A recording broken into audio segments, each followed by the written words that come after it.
Hello, people of God. This is Father Joe Krupp, your pastor, and I'm so happy to be giving you another update. I gotta tell you, this one's gonna be long, okay? And no bad news, everything's good, right? But one of the things this quarantine time did was it really helped me focus as a priest. And not being constantly in meetings allowed me to execute some plans that I'd been holding in my heart for the last 2 years, different things that I was able to run by people, pray with our parishioners about, and talk to folks. And the end result of it is we're kind of changing the structure of the parish in a sense. And what I mean, I don't think you'll notice, frankly, but I'll notice, yeah? It'll help me serve as a priest more than a CEO, CFO, and theoretically, it'll help you experience me as I should be, not as I need to be, okay? So with that in mind, what I'd love for you to think about, and we'll put this in the bulletin, don't fret about remembering this, okay? I would love for us from now on to think of Holy Family Catholic Church in this way, okay? That we, Holy Family Catholic Church, exist to facilitate an encounter with the risen Jesus, okay? That's it. Everything else flows from that. We're not just a place where we get together to pray. You can do that anywhere. Right? What we are is a community that God made and that we participate in. And we're here because we want to help facilitate an encounter with the risen Jesus for both you and me and other folks out there. Now, as far as I can see it, there are 3 fruits to that encounter with Jesus. Okay, and I've really pounded this out, thinking of this. Ready? First fruit is prayer. And that prayer is sacramental, public prayer, private prayer, non-sacramental prayer. People who encounter the risen Jesus, they pray. So that's one thing we're really going to focus on in our parish, okay? Because that's a fruit of an encounter with the risen Jesus. The second fruit, and there's no order to this, okay, is service. Service to the church, service to the poor and vulnerable. That it is a part of the gospel we often kind of neglect. Although here, I guess now they think about we don't. You guys are amazing at supporting the food pantry. I mean, amazing. And crazy good work is done through there. Supporting our church, supporting through our talents and gifts, as well as, of course, our treasure.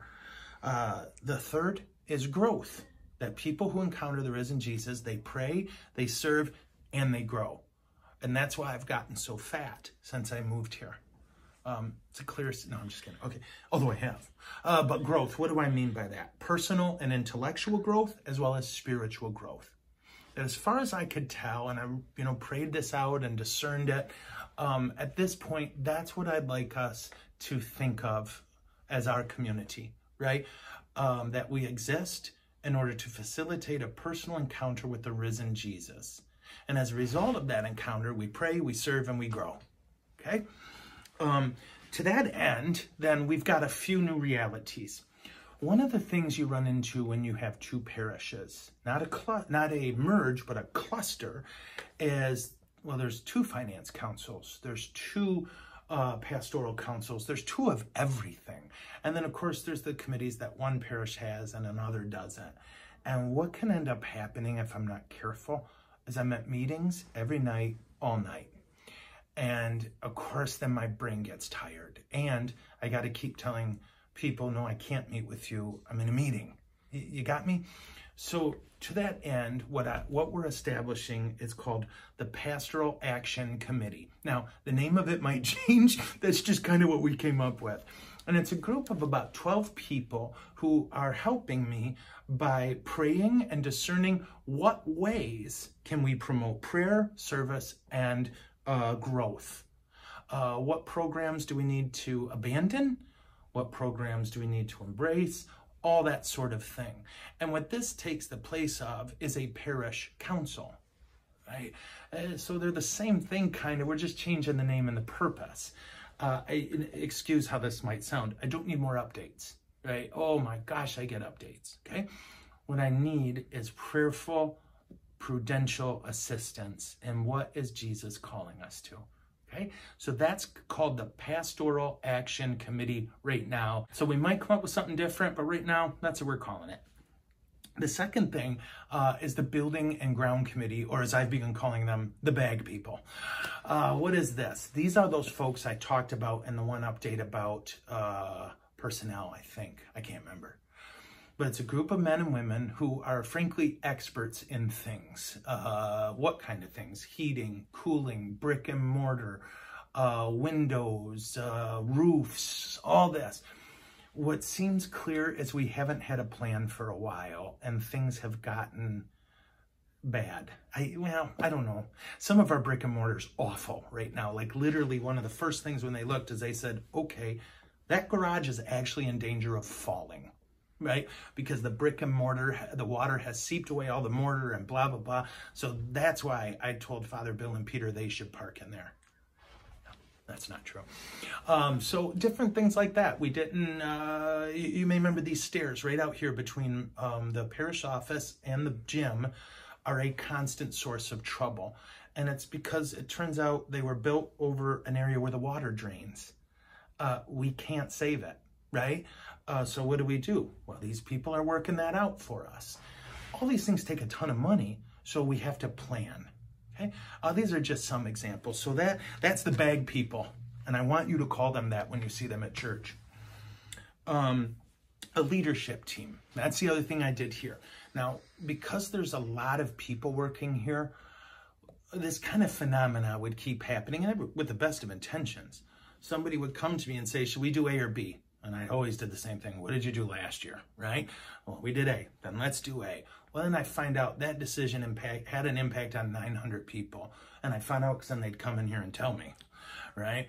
I just couldn't figure out how to manage the tremendous amount of data that comes to me and then get it out there in a way where I wasn't hearing, well, I didn't know. Well, that's my fault. Sorry. So our new business manager, gosh, this is his world. Okay, this is what his skills and degrees are in. And so what we did was created a leadership team. And I think the best way I can think of is think about this. There's a ton of information I need to get, but it never comes in an orderly fashion. And it often comes in a last minute fashion. And so what we're doing now is we meet once a week, the small leadership team. And basically every question that comes to me, we'll kind of start with that leadership team and we'll discuss it. And there's a rep there that will help everybody on staff get the info so that we'll be able to make intelligent decisions and hopefully, of course, spirit-led ones that then the information disseminates out in a healthy and helpful way. And again, this will help me be more of a priest than a CEO. I hope this is all making sense. In my little redneck brain, it makes a ton of sense. So what you might hear a lot now, and just get used to it, it's helpful, trust me, is, well, Father, should we blah, blah, blah? Let me find out, right? Let me take it to the leadership team. And that way I can help be guided in making decisions in a group context, okay? And then the final thing, are you hanging in there? This is a long one. You're burning time off Purg. Is a dream I've been working on from my last parish. And of all things, we had just finally, after 2 years of prep, we launched it and then I got moved. So we're bringing it here, okay? And what we're calling it is an acolyte program. Now, I'll try to do my best to explain that. In the church, there's an office that's called acolyte. And you might be thinking, well, yeah, that's an altar server. No, believe it or not. It used to be that altar server and acolyte were the same thing, but they're not anymore. Just over time, they split, okay? An acolyte, to be an acolyte, actually requires our bishop to perform a ritual over you, okay? And why are we doing this? Well, we've got 10 men who I've been praying with, and we've been meeting for over 6 months now. And planning and training, how can we make the liturgy a more reverent, joyful, ordered exercise, okay? And to that end, each one of these acolytes is going to kind of take over a liturgical ministry. Okay? Now, obviously, we were going to announce this to you as we go, but you may have noticed we had this thing called a quarantine, and it shot all of our plans to heck, right? They all just boom. And so, of course, some of you are like, well, why didn't I know that? Well, how could we tell you, right? This is our first shot. And it's not taking effect yet. We're basically kind of moving into a place because this is a complicated thing. In the end, there will be 2 people who are training all of our altar servers. There will be 2 people who are training all of our sacristans. 2 people who will be training all of our lectors. Do I need to keep going, or do you get it? All right? And these will be men who we hope, we're working with Bishop Earl, will be made acolytes. Okay, so you'll see they're going to actually wear a cassock like I wear, but they'll be wearing a white garment over it that's called surplice. Holy Lord in heaven, thank you. A surplice. It's a white garment that kind of goes to their waist. And at Mass, they will be there to kind of guide everything through and make it go well. And I'm really excited about this. To be clear, we need more priests. And the dioceses that have exploded with vocations, they have found one common factor, and that's that the boys serving altar were much more likely to become priests. Our hope is that we can get more altar servers in under the acolytes, okay? Is this all, how are we doing? Great. So this is what I've got for you. And these are a lot of changes, but I believe with all my heart, it's where Jesus wants us to go. And I really believe it's gonna help us function better. So like all of these other updates, I would just love for you to tell everybody, okay? Share it if you know people who don't have Facebook or who aren't gonna look at our webpage. If you could please let them know what's going on, and listen to this a couple times before you do, so that it doesn't get screwed up, because this could come off bad if we don't do this well. Again, ideally, we would have been able to take the last couple months and prepare everyone for all these changes. But frankly, without the quarantine, we might not have had the time to do it. So I'm counting this as the Lord, and we're going to press forward with great love. You might be thinking, well, what if I'm a Eucharistic minister? You still are. Nothing's changed. It's just that the next time you're trained, it'll be by one of those 2, right? You might think, well, I'm a server. What about me? Same, right? All we're doing is kind of changing who trains who and how we train. Because I do want to touch some things up in our Mass, to tighten it up a little, because our goal is 2 things, right? Reverence and joy. And they're not mutually exclusive. Don't get me started on that. So anyway, whew, thank you for this crazy ride, right? I'll be here 2 years in a week and a half, and somehow you people survived this experience.